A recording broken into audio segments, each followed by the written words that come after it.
Assalamu alaikum. Start in the name of Allah, who is the most beneficent and the most merciful. Hopefully, all of you will be fine and enjoying well.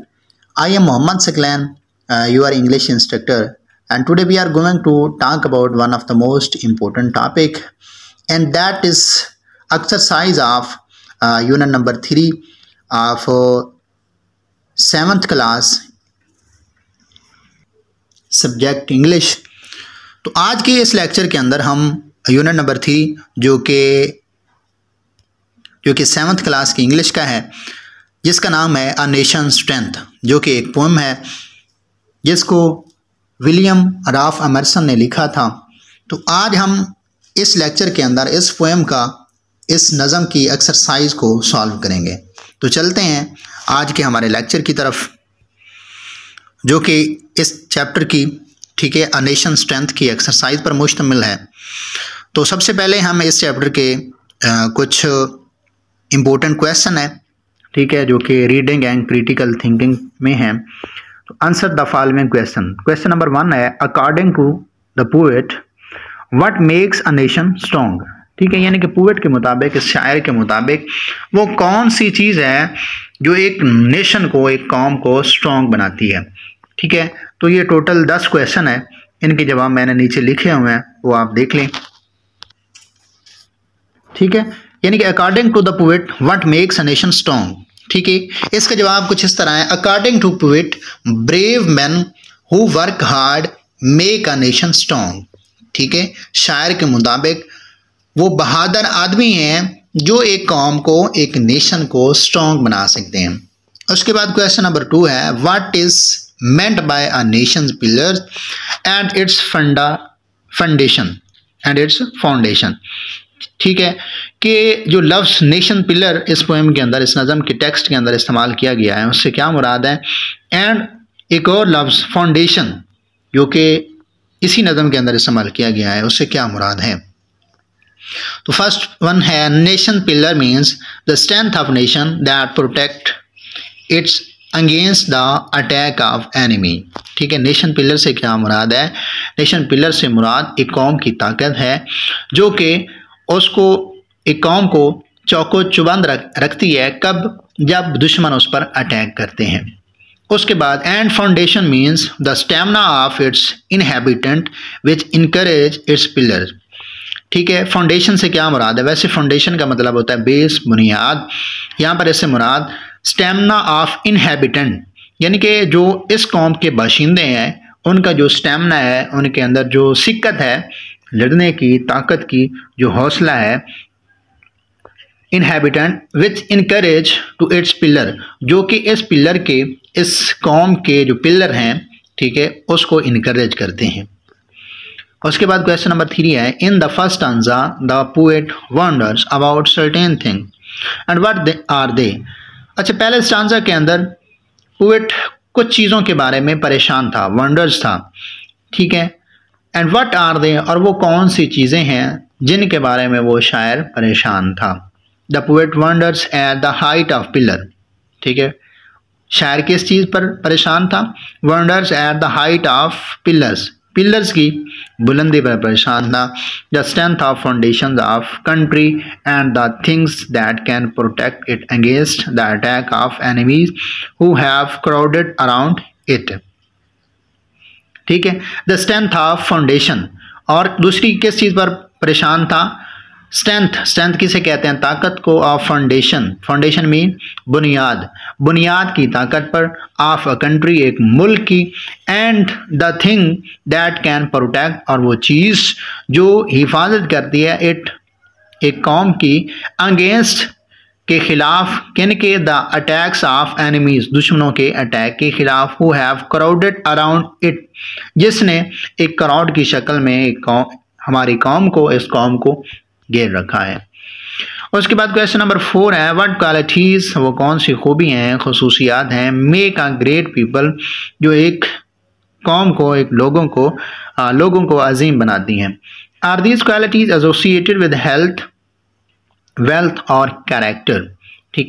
और वो हमसे ये पूछता है, क्या ये qualities, ये खूबियाँ health, wealth और कैरेक्टर के साथ मुंसलिक हैं या नहीं। तो ऑनेस्टी एंड पैट्रियटिज्म, ठीक है, ईमानदारी और हुब्बुल वतनी आर द क्वालिटीज़, ये कुछ खसूसियात हैं ऑफ ग्रेट पीपल, जो कि अजीम लोगों के अंदर पाई जाती हैं।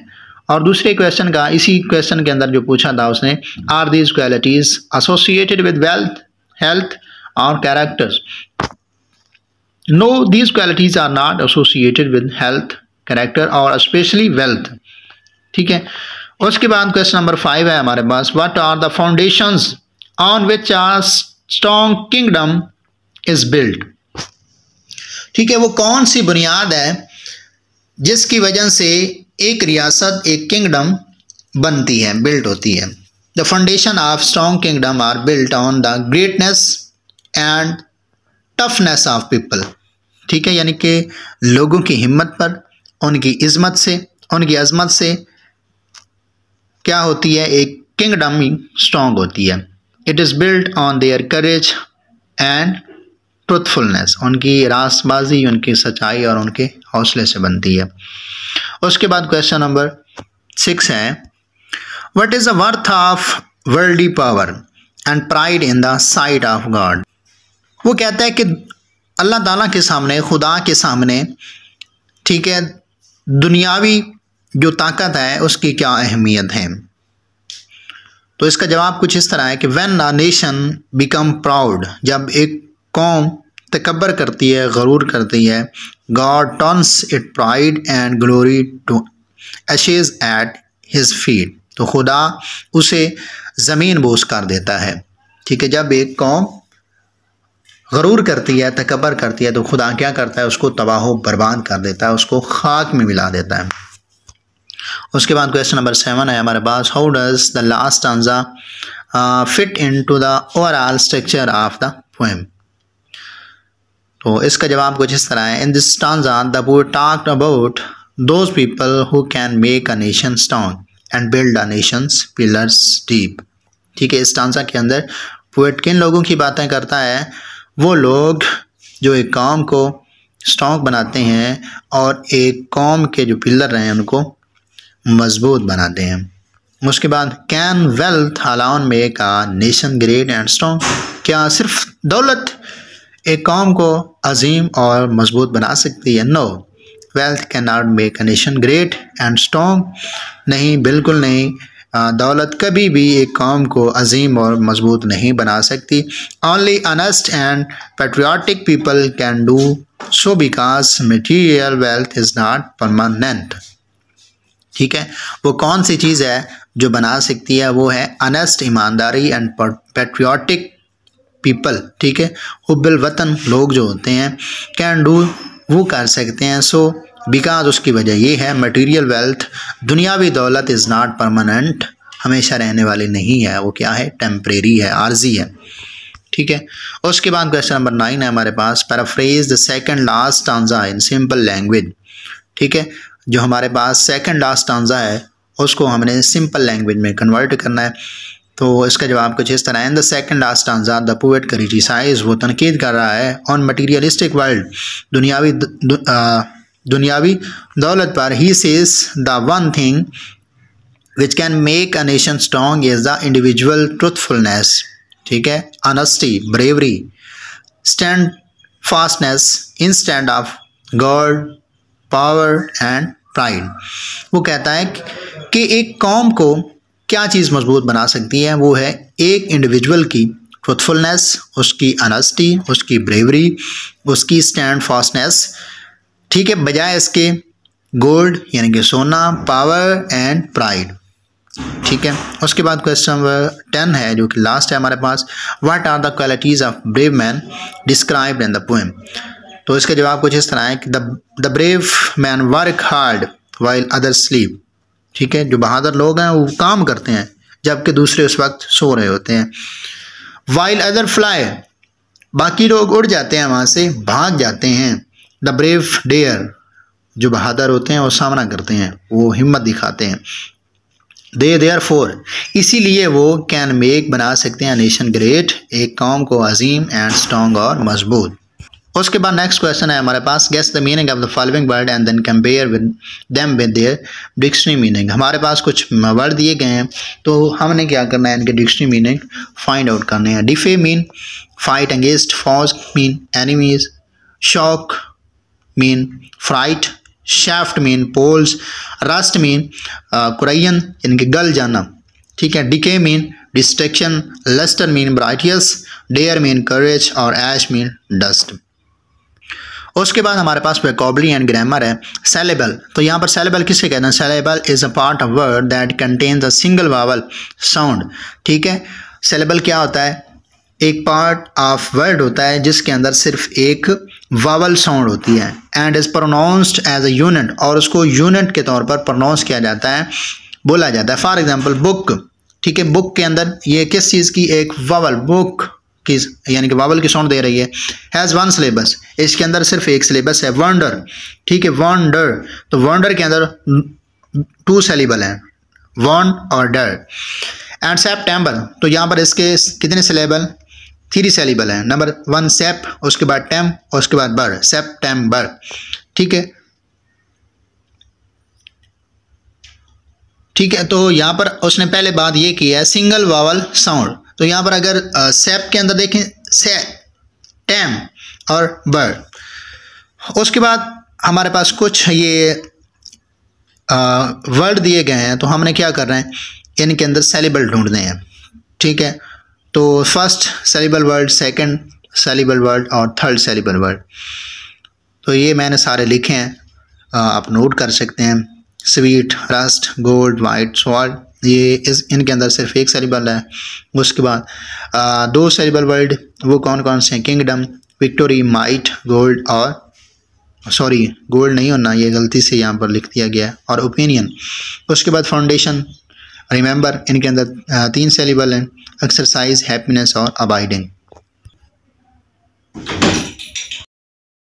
नेक्स्ट क्वेश्चन हमारे पास है अपोस्ट्रोफी। अपोस्ट्रोफी क्या होता है? Apostrophe an apostrophe is used mainly for the following purposes. It is used to show possession from a form of singular noun.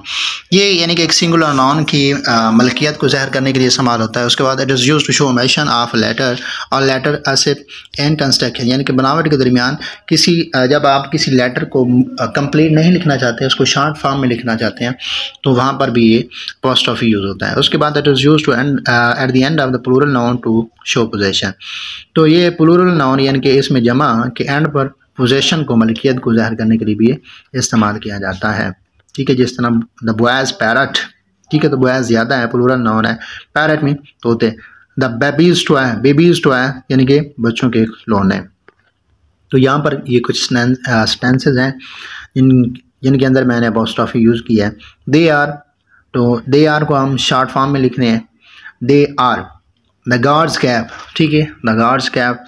Boys chairs, ठीक है, तो बॉयज़, बॉय के बाद हमने अपोस्ट्रोफी यूज़ की है। आई एम गोइंग, तो I am के साथ भी अपोस्ट्रोफी यूज़ हो सकती है, और प्रिंसिपल्स ऑफिस के साथ भी अपोस्ट्रोफी यूज़ की जा सकती है। उसके बाद कैट्स मिल्क, ठीक है, कैट्स मिल्क के साथ भी। उसके बाद अहमद बुक्स, अहमद के साथ अहमद जो नाम है, इसके बाद ये सिंगुलर नाउन है, तो इसके एंड पर भी अपोस्ट्रोफी यूज़ की जा सकती है। उसके बाद डोंट, फादर्स शर्ट और फ्रेंड्स हाउस, तो यहाँ पर भी अपोस्ट्रोफी यूज़ कर सकते हैं। उसके बाद ये हमारे पास है 4 टाइप्स ऑफ सेंटेंसेस, ठीक है, जुमलों की 4 अक़साम। वो कौन कौन सी है? Number 1 decorative sentences are the statement which express an idea, जो कि एक आइडिया को ज़ाहिर करते हैं। These sentences end with full stop, और ये फुल स्टॉप के साथ एंड होते हैं। Example, I went to the park, ठीक है, I went to the park, they like painting. तो दोनों स्टेंसेस के एंड पर क्या है? एक फुल स्टॉप इस्तेमाल किया गया, और दूसरा ये दोनों स्टेंसेस जो हैं वो एक आइडिया को एक इंफॉर्मेशन दे रहे हैं, एक आइडिया को ज़ाहिर कर रहे हैं और एक इंफॉर्मेशन दे रहे हैं। उसके बाद इंटेरोगेटिव सेंटेंसेस, ये क्या होते हैं? ये सवालिया फ़िक्रात होते हैं। Are the question to ask for information, जो कोई मालूमात पूछने के लिए इस्तेमाल किए जाते हैं। They end with question mark, और ये क्वेश्चन मार्क के साथ एंड होते हैं। वेयर आर यू गोइंग, आप कहाँ जा रहे हैं। Did they have their milk, ठीक है, क्या वो अपना खाना रखते हैं। तो ये क्या है, क्वेश्चन पूछा गया है। Imperative sentences are command which are use to give instruction, जो हिदायत देने के लिए या फिर कोई हुक्म देने के लिए भी इस्तेमाल किए जाते हैं। They end with full stop और एन एक्लेमेशन मार्क। ठीक है, take me to the manager, मुझे मैनेजर के साथ पास ले जाओ।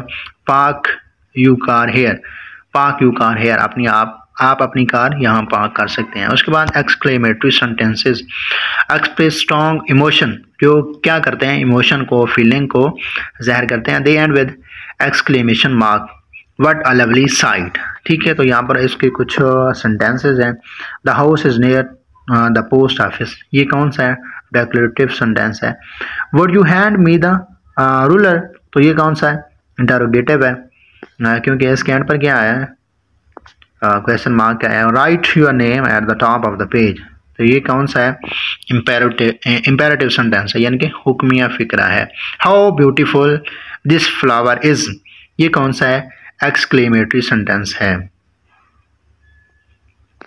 उसके बाद प्लीज ओपन द विंडो, ये कौन सा है, इंपेरेटिव है, ये भी हुक्मिया है। Would you answer the phone, ये कौन सा है, इंटरोगेटिव है। उसके बाद जी क्वेश्चन नंबर 7 है हमारे पास, what a beautiful scene it is, ये कौन सा है, एक्सक्लेमेटरी है। दे वर नॉट अ हरी, ये डेक्लेरेटिव है।